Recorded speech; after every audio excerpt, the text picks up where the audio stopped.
Here's the deal. It's week 16 and there's no more upside plays, no more vibes. This is survive and advance territory, and running backs win playoff matchups. So let's lock in the volume, avoid the landmines, and get you to the championship.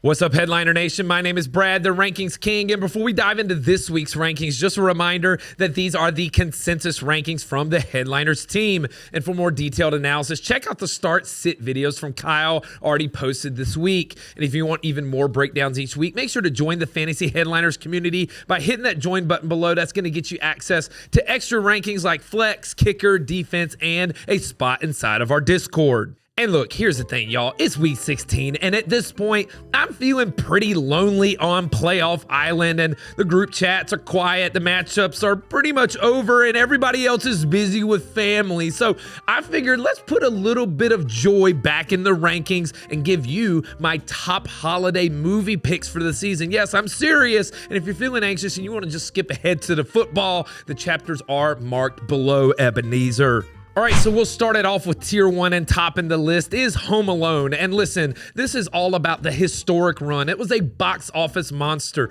Put this into perspective. This movie came out in November of 1990 and was still in theaters the next July. Yes, that's a Christmas movie in theaters in the summer. It grossed $500 million and held the record for top grossing comedy film for 27 years. Kevin McAllister carried the early 90s the way that prime Adrian Peterson carried fantasy teams, and the trap still hit. That John Williams soundtrack still slaps, and if this movie's on, you're watching it, no questions asked. And then what about Elf? It's the undisputed champ of the modern era. Nearly 20 years of dominance and has not lost a step. Every line is quotable, and Will Ferrell was made for this role. And if you don't like Elf, I genuinely don't trust your judgment. And then rounding out tier 1, we've got the classic, and that's It's a Wonderful Life. And pro tip, don't watch this at home half asleep. That's depressing. Go to a local historic theater, get the full black and white experience, and prepare to feel things. The emotional ceiling is unmatched. Legacy points are through the roof, and we will not judge you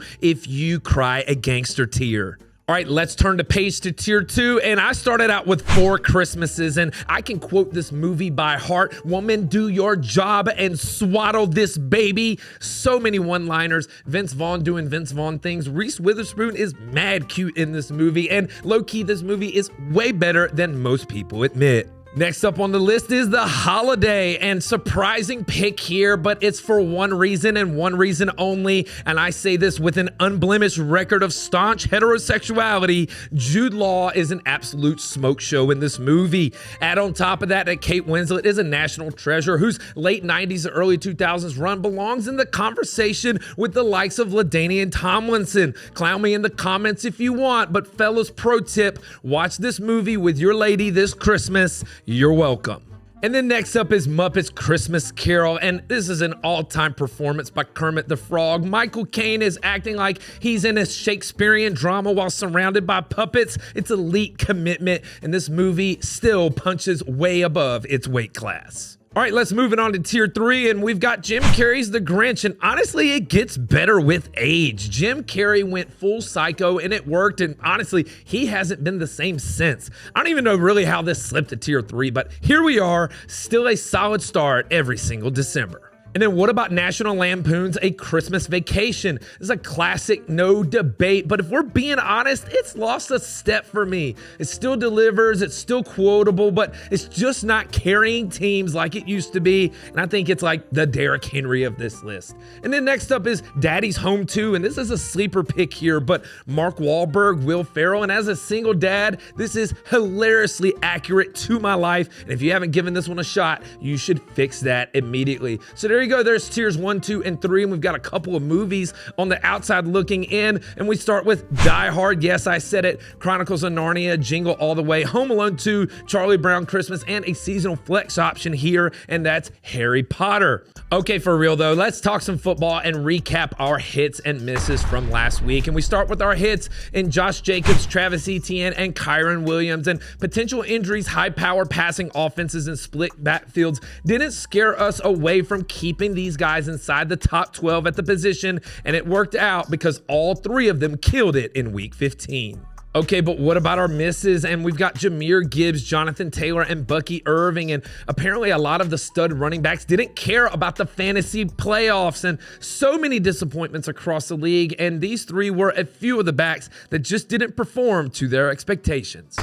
All right, well, if you survived it to Week 16, let's turn the page to Tier 1. We've got Devon Achane, Bijan Robinson, Christian McCaffrey, Jonathan Taylor, Jahmyr Gibbs, James Cook, Saquon Barkley, and Josh Jacobs. Topping the list again, we've got Devon Achane, and he's arguably the most consistent running back this season, as he remains the only running back in the NFL to score 10-plus fantasy points in every game, and now he gets Cincinnati, who allows more points to running backs than any other team in the NFL. And on top of that, Tua Tagovailoa has been benched. At number 2, we've got Bijan Robinson, and Bijan's been another one of those guys who's been super consistent for most of the season.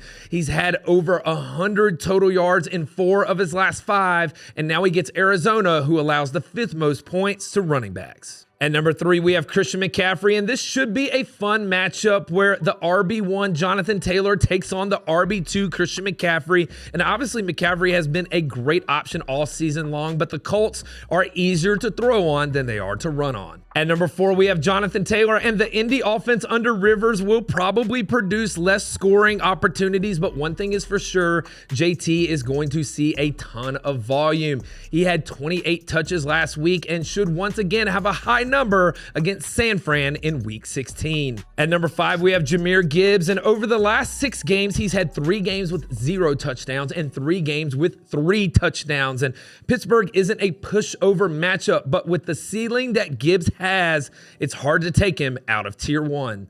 And at number 6, we've got James Cook. And remember when people were saying that Cook was going to regress and not to draft him? Well, the dude now has 1,700 total yards and 12 touchdowns. Now he gets Cleveland, who's just been torched by the Titans and the Bears the last 2 weeks. At number 7, we have Saquon Barkley, and Saquon has finally come alive when we need him the most. He's had 16-plus points in 2 straight games, and now he finds himself going against Washington, who allows over 23 fantasy points per game to running backs. At number 8, we have Josh Jacobs, and there was a lot of concern last week with Jacobs and his injuries. Don't forget, he's been questionable almost every week this season, and he's now had 184 yards and 3 touchdowns in the last 2 games, and now he gets Chicago, who he scored on 2 weeks ago.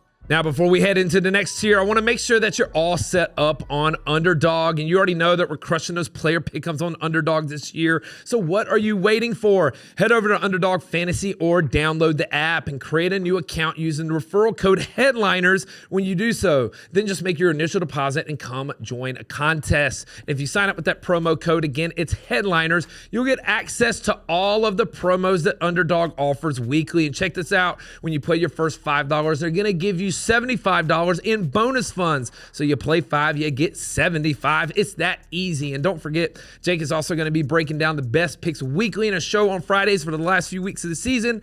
Links to join are in the description, and we look forward to playing with you this week.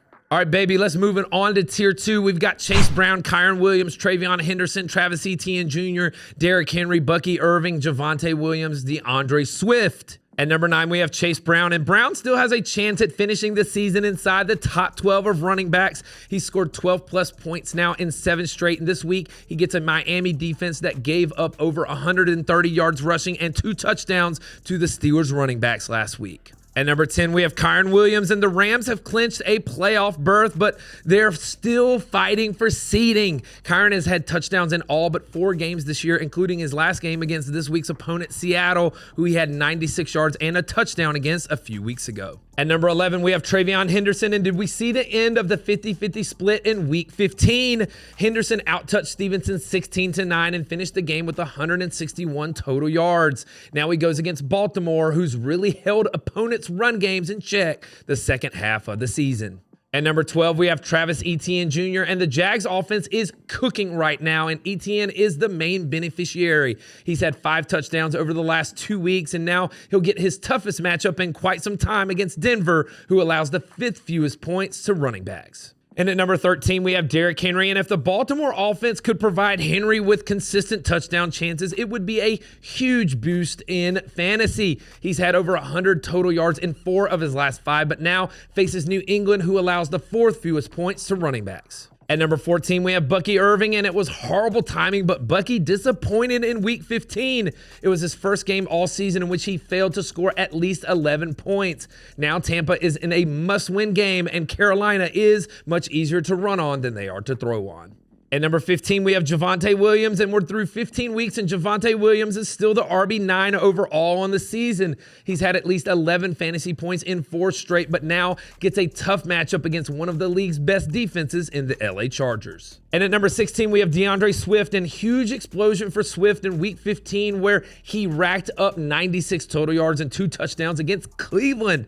Now he faces off once again against Green Bay, who held him to 82 scoreless yards 2 weeks ago. All right, that's it for Tier 2. Now let's turn the page to Tier 3. We've got Quinshon Judkins, Omarion Hampton, Rico Dowdle, Woody Marks, Tyrone Tracy, RJ Harvey, and Aaron Jones. At number 17, we have Quinshon Judkins, and his production has fallen off a cliff over the last 3 weeks. Last week, he was held to just 17 total yards, and the offensive line is doing him absolutely no favors. This week, he will take on Buffalo, though, who allows the 4th most points to running backs. At number 18, we have Omarion Hampton, and since returning, Hampton has gathered at least 65 yards in back-to-back games, but in order to start him, we're just going to need more. This could be the week that he could do it, though, with a matchup against Dallas, who allows over 22 fantasy points to opposing running backs. At number 19, we've got Rico Dowdle. And listen, the Carolina Panthers want this game bad after what happened in New Orleans last week. Unacceptable. They're fighting for the division, and they're going to want to keep the ball away from Baker and the Bucs offense.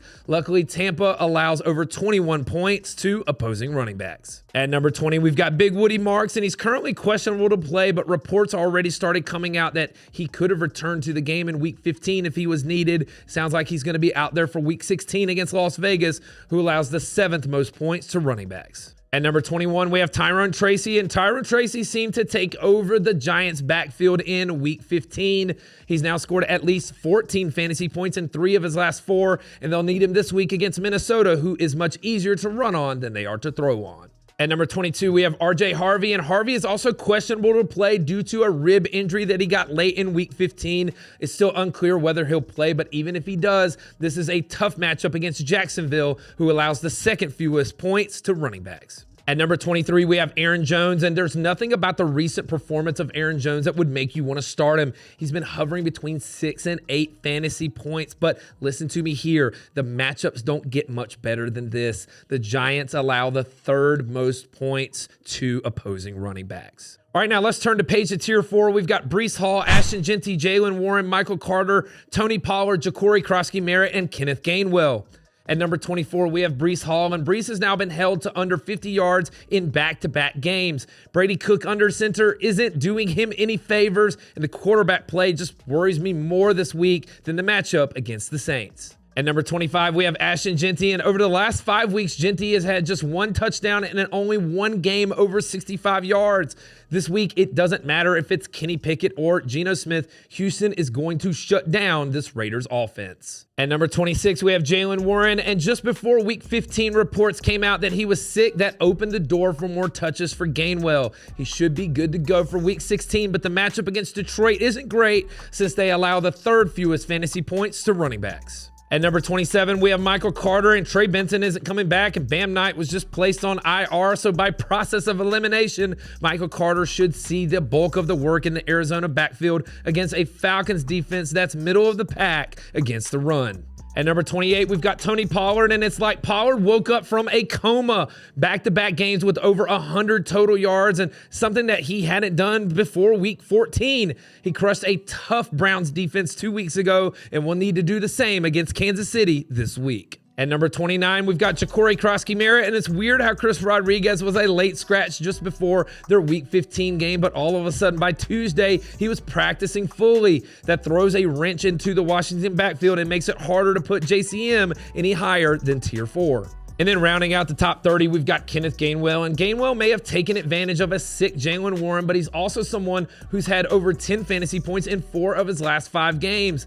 This one could be tough, though, against the Lions, who allow the 3rd fewest fantasy points to running backs. All right, so there's your quick and dirty top 30 in tiers 1, 2, 3, and 4. And we've got a couple of guys on the outside looking in with Kenneth Walker III, Kyle Monangai, Blake Corum, Chuba Hubbard, David Montgomery, Ramondre Stevenson, and Audra Estime. And come on, those are your Week 16 running back rankings. Listen, keep it simple, trust the volume, and don't get cute now. Make sure to like the video, tap that subscribe button, and let's survive one more week and get that shit, baby. Analytics off the chain, other channels not the same. Jake and Kyle.